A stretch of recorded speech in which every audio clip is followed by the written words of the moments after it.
Okay, cool. So we're going to talk about another future we can step into. And for this round, we're going to go right back to Black Mirror.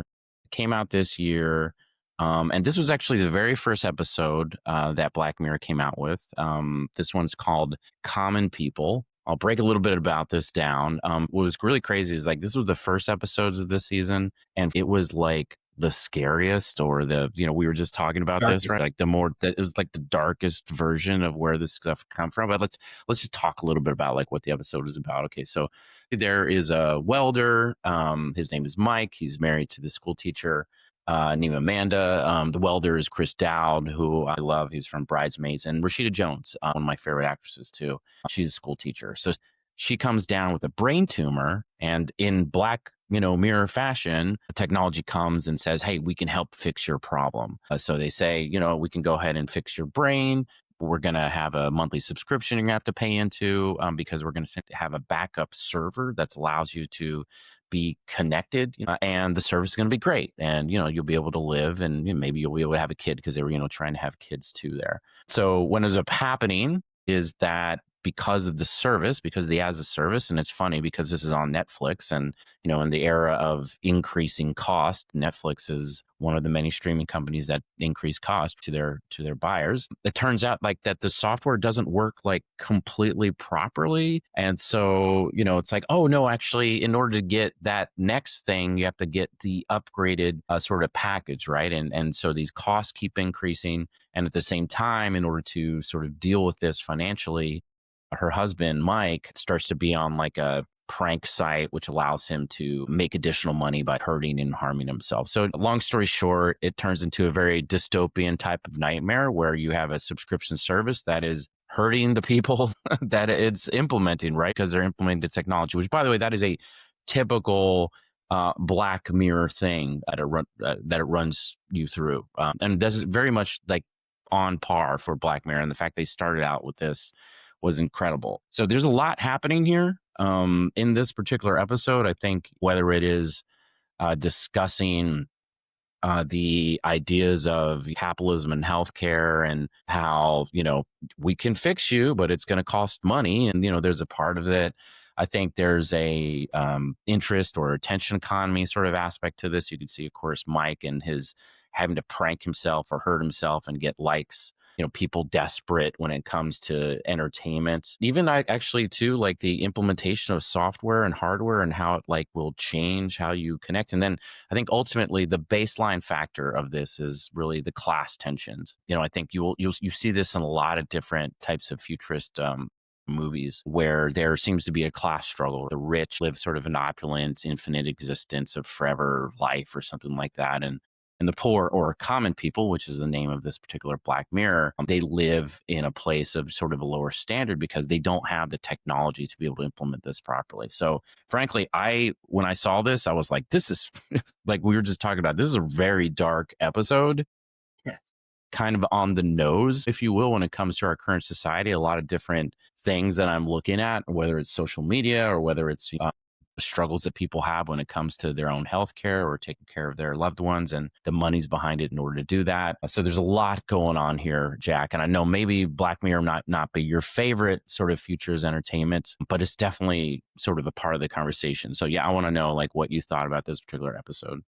You're right. I mean, this dystopian side, right? Like this is, I find the humor and some of the darkness. So like, I don't know if you remember the episode, right, where after they performed the surgery, the guy who came out, the surgeon, kind of came out looking like a tech bro. Like he was very tech bro-ish, right? And like, which is really funny, like a commentary, I think, on like how tech bros are starting all of these companies, right? Maybe not realizing the implications of what that means. Also the fact that there is this influencer culture, where people do like dumb stuff, right? But like it took obviously a much darker approach on that, right? There's also the fact that you're right. I think you mentioned it, and we've talked about before, like the movie Elysium, where it's talking about the people who are the common people, the less wealthy people, that they're going to be the ones who are going to potentially not live as long. Right now, they're the great equalizer amongst all classes is death. And if there's a place where eventually we will have, where we will live longer, but you'll have to pay for it. That is an issue. That is something that that's going to be increasingly common, which is why there are so many capitalists right now who are saying, look, what I'm trying to do is accumulate as much wealth as possible right now, because in the next, 30, 40 years, it may be that if you don't own the means of production, you'll never be able to own the means of production, because there will be we'll live in such a dystopian society. And that's scary. Like that is, potential. And so I think this was a commentary on that. I mean, we saw them struggling to pay the bills month after month. The episode spent significant amount of time, sharing, oh, look, hey, month to month, we're barely making it. And the friction it caused in the relationship. And money is a huge friction for so many different families. And so you add on to it that, it's keeping someone alive. Unfortunately, is a technology that it may soon exist. And so I can see the factuality, right, in the future, dystopian future that they're creating. And that is something that is a little scary. You're totally right. And I think, and spoiler alert, or we'll have to put the spoiler alert, but there was a part in here that was really kind of gross. And it was so there, she has a subscription. Her brain is on a server. And because they're not upgraded to the elite status, it plays commercials in the middle of her life. So she's giving this speech to these children, and it plays a commercial as she's giving the speech, because she's a school teacher, which, by the way, I'm sure everybody has that. You're watching your favorite show, or you're watching a quick YouTube or whatever the heck, everything. And I think there's another aspect to this, where the constant consumerism culture, the interest, selling, there's everybody selling to you. There's a piece of the interest and influence economy that's happening right now, where everybody and everything is selling something to you. And it's going to embed itself in everything that you do, including perhaps maybe even a software system that allows you to be able to connect it via your brain and be able to see things. And, I think we're just going to learn about that, all the different ways that marketing will find itself in you. That's something we don't bring up when it comes to things like VR or augmented reality. Will you be able to see and or get advertisements in other unique ways? And will that be a way to propel economies? I mean, Facebook, and this is really interesting. This is something that actually I didn't, mean to bring up, but it was something I've been exploring myself, which is, Facebook says we're not into connecting people anymore, right? Social media is really not the era that we're in. There's actually a term called interest media. And I think this dovetails directly into Mike's work right here. He's a welder, but he does these very embarrassing things on this particular website. And that gets him the likes. And of course, that gets him the money. So there's maybe an allusion to the sexual stuff that's happening either in OnlyFans, or these prank wars, or things that people do, or there's the Paul brothers are now boxers. And so everything's sort of a spectacle. You get the likes, you get the attention. That's actually what's driving the interest in your website and your brand. And then you can use your brand to then sell other brands. And there's almost like a dystopian factor just in this present view. So what happens when you actually can drive your brand in somebody's head and through their mouth while they're talking or seeing something through the subscription model? It's really bizarre. And, frankly, it was crazy dystopian. There are some things where it's like, oh, this was a kind of sloppy realization of this particular technology. But what's, I think, really powerful here is that these are common people. This is a real story. This is a young couple. This is a lower middle class couple that's just trying to come about. And as technology comes and it's being implemented, it becomes more expensive. It becomes more expensive to implement. You might have I think of like autonomous cars, and, what happens if you have somebody who has an autonomous car in the vehicle, and they have the T-Mobile, Verizon, whatever, 6, 7, 8, right? Excel, fiber optic, everything. Then you have somebody who has the Metro, whatever. They're both on the road. And so it's like there's going to be this difference between class technology that we have implemented. You might see stuff like that. So I think it's okay to see this. I don't like it, but I do like to play with it, which is why I love bringing up Black Mirror, because I want to play with these ideas. And I think this one is a particularly interesting one because it kind of hits in different parts: the tech, the class, where we are as a society when it comes to our culture. I think that's what made it really interesting. Well, the dystopian side, right, of the social media, I think you made a really interesting point there, right? We already have that, right? Hmm. You talking about OnlyFans. What about that one woman? I can't remember her name, right? Like, she had sexual relations with like 200 men on Yes. OnlyFans, right? Like, and like live streamed it or something like that. I don't know what she did, but that is extremely dystopian, right? Like there were reports that she was crying, like towards the end of that, right? Like, you're basically doing it for money, right? Like you're trying to get likes or whatever. That's dystopian, right?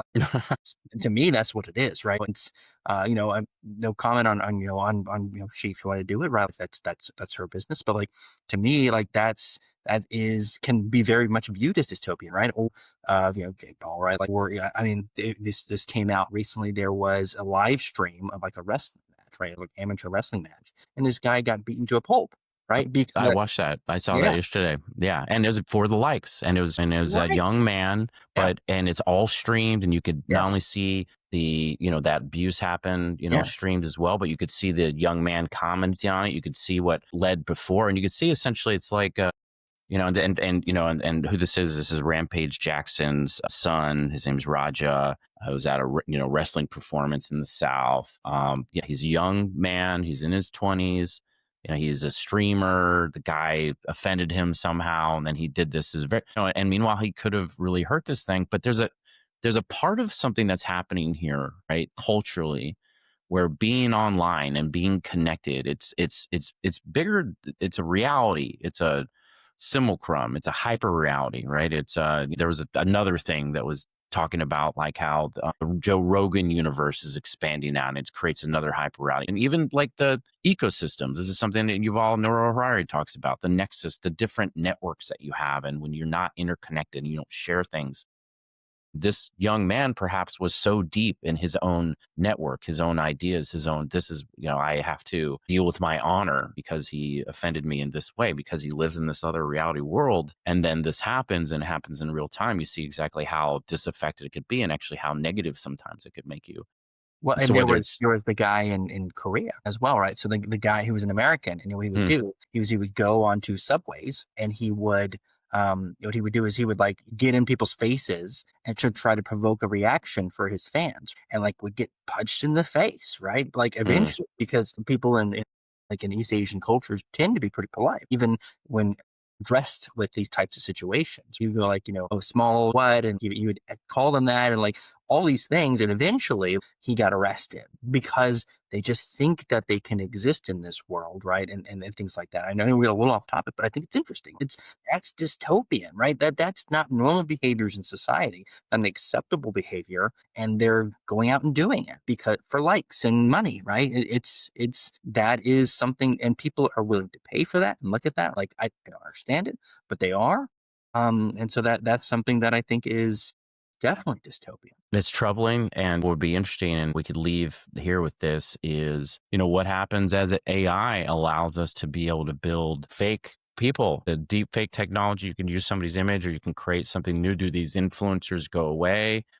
I know I've been wrestling around with this idea of perhaps making us, like, there will be a Jack, there will be a Chris avatar that we can use, we could be on our own podcast. We could be on our own OnlyFans. I don't know. We could be on our own, or whatever, right? Because you can imagine that this particular episode, maybe he didn't even have to do that, but his image or his avatar that he created could do that for him for the likes. And then there's this whole explosion of information, imagery, videos, real time, multimodal adjustment. Right? We will have too much information going around, but there might be a marketplace for it all. And I think ultimately that's really what ties all of this together, is that people will pay. Well, people will have to pay in order to, be able to maybe have some of this healthcare technology. There's something to be said about that.